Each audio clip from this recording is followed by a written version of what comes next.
So guys, अगर हम लोग कोर की बात करें तो कोर में दो प्रॉपर्टी होना चाहिए। It should be highly ferromagnetic material, ठीक है गाइस।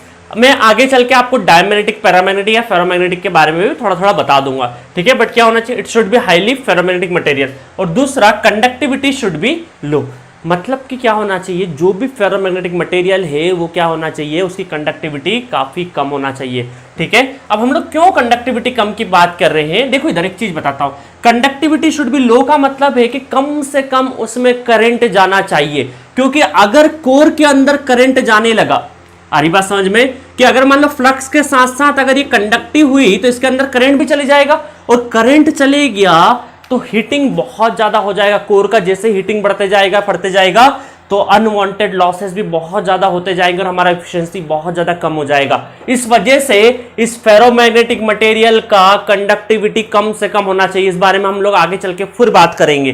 तो अब शुरुआत में जैसे देखो, जब भी ट्रांसफार्मर बनाने के बारे में किसी ने सोचा होगा, इस तरह से एक्शन लिया होगा, या डायरेक्टली फेरोमैग्नेटिक मटेरियल थोड़ी रख दिया होगा, तो अभी सपोज कर सकते हैं कि उस टाइम पे क्या हुआ हमें नहीं पता, बट शुरुआत में किसी ने डायरेक्ट आयरन मटेरियल लिया होगा, या हम लोग बोले कि सबसे पहले किसी ने भी लिया होगा तो डायरेक्टली आयरन मटेरियल ले लिया होगा। डायरेक्टली क्या लिया होगा? आयरन। बट आयरन के साथ दिक्कत क्या हो गई कि आयरन का एक तो मैग्नेटिक फ्लक्स डेंसिटी जो है वो लगभग 1 टेस्ला के बराबर है, 1 टेस्ला के बराबर है। और इसके साथ में डिसएडवांटेज क्या है कि इसका कंडक्टिविटी सबसे ज्यादा है, कंडक्टिविटी भी ज्यादा है।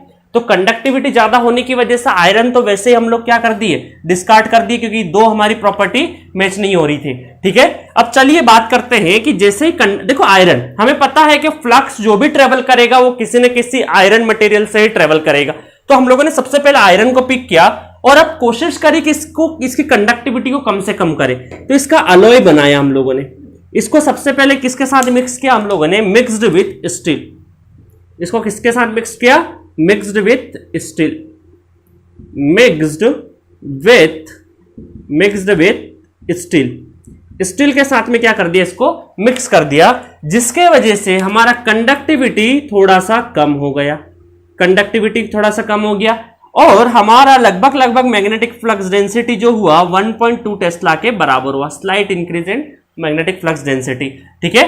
पूरी अंदर डिटेल वर्जन नहीं जा रहे हम लोग, जस्ट एक अनुमान लगा रहे हैं, ठीक है। तो मैंने जस्ट अप्रोक्सीमेशन बोल दिया है यहां पे। अब देखते हैं कि इससे इतनी कंडक्टिविटी ज्यादा कम नहीं कर पाया जितना हमें चाहिए। हमें बहुत ज्यादा कंडक्टिविटी कम चाहिए, बट इतना इसका कंडक्टिविटी कम करना अगर स्टील के साथ मिक्स किया तो उतना ज्यादा कम नहीं हुआ जितनी हमारी रिक्वायरमेंट है।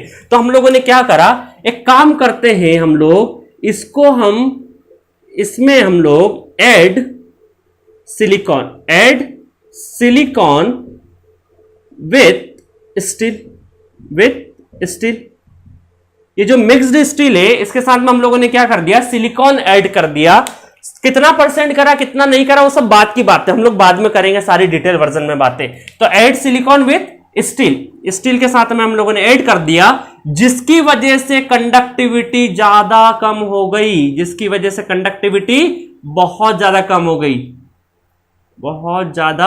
हो गई, ठीक है। और हमारा मैग्नेटिक फ्लक्स डेंसिटी भी हल्का सा क्या हो गया? इंप्रूव हो गया इसकी वजह से, ठीक है गाइस। उसके बाद चले हम लोग कि चलो इसको और प्रोसेस करें। तो इसमें हम लोगों ने क्या करा? इसमें 2 प्रोसेस अडॉप्ट करी हम लोगों ने।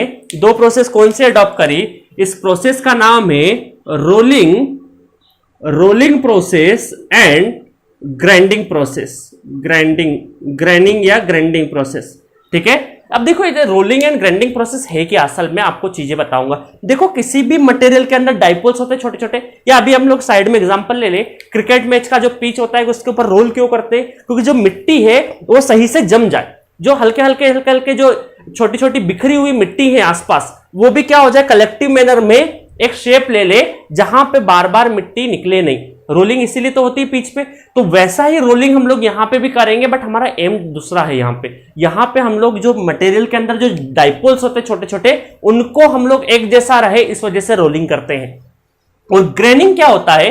देखो एग्रीकल्चर सेक्टर में जब भी जो भी एग्रीकल्चर सेक्टर से जुड़े हुए लोग होंगे वो सुन रहे होंगे, जब भी बुआई होती है या नई फसल जब हम लोग बोने जाते हैं खेत में, तो लगाने जाते हैं, तो हम लोग जो बीज होता है, सीड होता है जो, उसको हम लोग प्रॉपर उसका हम लोग छटनी करते हैं तो उस प्रोसेस, छटनी करने की जो प्रोसेस होती है उसको बोलते हैं हम लोग ग्राइंडिंग प्रोसेस। कि जैसा सोयाबीन हो गया तो उसको ग्राइंडिंग प्रोसेस के तहत हम लोग एक अच्छी क्वालिटी का बीज छांटते हैं, तो वैसे ये ग्रेनिंग प्रोसेस है, रोलिंग एंड ग्रेनिंग प्रोसेस। और इससे बनता है HRGOs। क्या बनता है इससे? सबसे पहले HRGOs। HRGOs इसका मतलब होता है hot rolled grind oriented steel. तो इसका जो मैग्नेटिक फ्लक्स डेंसिटी बना वो कितना बना? 1.4 टेस्ला। बट आगे चल के हम लोगों ने क्या करा इस प्रोसेस में, ये जो हॉट रोल्ड था ना, हम लोगों ने कोल्ड रोल्ड करा। आ रही बात समझ में? ये वैसा ही है जैसा हम लोग हॉट लेमिनेशन करा रहे थे बहुत पहले, बट आजकल क्या होता है कोल्ड लेमिनेशन होता है। वैसा ही ये दो टेक्निक है जिसमें एक हॉट रोलिंग होता है, दूसरा क्या होता है कोल्ड रोलिंग। तो हम लोगों ने जैसे ही कोल्ड रोलिंग किया तो हमें हमारा अप्रोप्रिएट क्या मिल गया? CRGOs। क्या मिल गया हमें? CRGOs, जिसका मैग्नेटिक फ्लक्स डेंसिटी भी क्या है? जिसका मैग्नेटिक फ्लक्स डेंसिटी भी क्या है? 1.6 से लगा के 1.8 टेस्ला। आ रही बात समझ में? तो ये हमें क्या मिला? ये दोनों प्रोसेस इसमें भी लगेगी और इसमें भी लगेगी। इसमें हॉट के फॉर्म में लगेगी, इसके फॉर्म में लगेगी कोल्ड के फॉर्म में। तो इस तरह से अब देखो क्या होता है, इसके आगे भी जाते हैं हम लोग, लेमिनेटेड CRGOs पे भी जाते हैं। बट वो क्या है, हम लोग जब हम लोग पावर इलेक्ट्रॉनिक के स्मॉल सिग्नल छोटे छोटे ट्रांसफार्मर बनाते हैं वहां पे काम करेंगे। बट जो इलेक्ट्रिकल में जो बड़े ट्रांसफार्मर यूज होते हैं, जो पावर फ्रीक्वेंसी पे यूज होने वाले ट्रांसफार्मर है, उसके लिए CRGOs तक का ही रिसर्च हमारे लिए काम का है, क्योंकि CRGOs से हम लोग प्रैक्टिकली बनाते हैं। नहीं तो अगर हम लोग हाई फ्रीक्वेंसी ट्रांसफार्मर पे जैसे जैसे जाते जाएंगे तो हम लोग और इंप्रूवमेंट करते जाएंगे, नैनो टेक्नोलॉजी यूज करते जाएंगे, लेमिनेटेड CRGOs यूज करते जाएंगे। बट पावर फ्रीक्वेंसी पे जो इलेक्ट्रिकल ब्रांच में हमें ट्रांसफार्मर के चैप्टर में जो पढ़ना है उसमें CRGOs इनफ है। तो CRGOs का जो फुल फॉर्म है, काफी एग्जाम्स में फुल फॉर्म ही आ जाता है। इसका जो फुल फॉर्म आज से याद रखिएगा, cold, C for cold, R for rolled, rolling, cold rolled grind, grinding process को हम लोग ग्राइंड बोल देते हैं, ग्राइंड। ओरिएंटेड, ओरिएंटेड इसका मतलब समझाता हूं मैं तुम्हें, ओरिएंटेड स्टील, ओरिएंटेड स्टील भी बोलते हैं और कहीं कहीं पे हम लोग सिलिकॉन स्टील भी यूज कर लेते हैं, सिलिकॉन स्टील, क्योंकि स्टील में के अंदर सिलिकॉन भी मिक्सिंग है। तो इस तरह से हम लोग क्या बोलेंगे। अब देखो ये क्या होगा, ये कोर है, इस कोर के अंदर देखो क्या होगा कि सपोज करो मैं ट्रांसफार्मर का थोड़ी देर के लिए शेप बना दूं कोर का, ये रेक्टेंगुलर ट्रांसफार्मर का जो फॉर्म है वो ऐसे कुछ होगा, ऐसे कुछ होगा। इसको थोड़ा सा प्रॉपर बना देते हैं, ठीक है।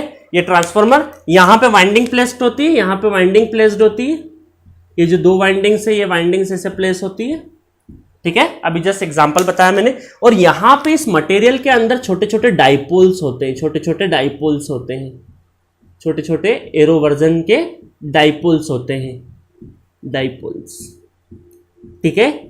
इन डाइपोल्स को हम लोग क्या करेंगे, रोलिंग करेंगे इसके ऊपर, ताकि ये हमको जिस शेप में या जिस डायरेक्शन में हमें चाहिए उस डायरेक्शन में इसको क्या कर देंगे, हम लोग बना देंगे, या हम लोग उस डायरेक्शन में कर देंगे इन एरो को। इस डायरेक्शन में करने वाली प्रोसेस को बोलते हैं रोलिंग प्रोसेस। रोलिंग करेंगे इनके ऊपर, रोल्ड ग्राइंड, रोल्ड और ग्राइंडिंग प्रोसेस दो प्रोसेस है जिससे ये एरो हमें जिस डायरेक्शन में चाहिए उस डायरेक्शन में लेके आ जाएंगे। अभी मैं आगे चल के आपको बताऊंगा कि किस डायरेक्शन में हमें रखने पड़ेंगे ये एरोस, ये डाइपोल्स। ये जो मटेरियल है इस मटेरियल के क्या है, ये सारे के सारे डाइपोल्स है। आ रही बात समझ में? तो इस प्रोसेस में हम लोग क्या पहुंचे कि कोर कौन सा यूज होता है ट्रांसफार्मर में, CRGOs तक पहुंचे। क्यों CRGOs तक? उसका मैग्नेटिक फ्लक्स डेंसिटी भी अच्छा है और वो फेरोमैग्नेटिक के लगभग लगभग बराबर आ चुका है, और हमारा क्या होता है कंडक्टिविटी भी क्या है उसका, कम से कम है। इसका कंडक्टिविटी भी क्या है, कम से कम कंडक्टिविटी है। तो हमारा दोनों काम हो गया। इस तरह से हमें कोर क्या मिल गया ट्रांसफार्मर के लिए, CRGOs आपको याद रख लेना है, ठीक है। CRGOs का full form cold rolled grind oriented steel. Orientation, ये एरो के ओरिएंटेशन, इस वजह से इसका नाम क्या, ओरिएंटेड। मैं स्टील लिख रहा हूं बार बार, आप ध्यान रख लीजिएगा, स्टील है ये, है ना, स्टील, ओरिएंटेड स्टील। तो चलिए अब इस पे बात करते हैं हम लोग कि डाइपोल्स असल में बनते कैसे हैं और इस मटेरियल की क्या खासियत होती है। थोड़ी मटेरियल के ऊपर बात कर लेते हैं कि ये असल में फेरोमैग्नेटिक मटेरियल से क्या बनता है, और आगे चल के आपको BH कर्व मिलेगा। तो इस BH कर्व की बात करते हैं हम लोग नेक्स्ट लेक्चर में, ठीक है गाइस। तो चलिए देखते हैं।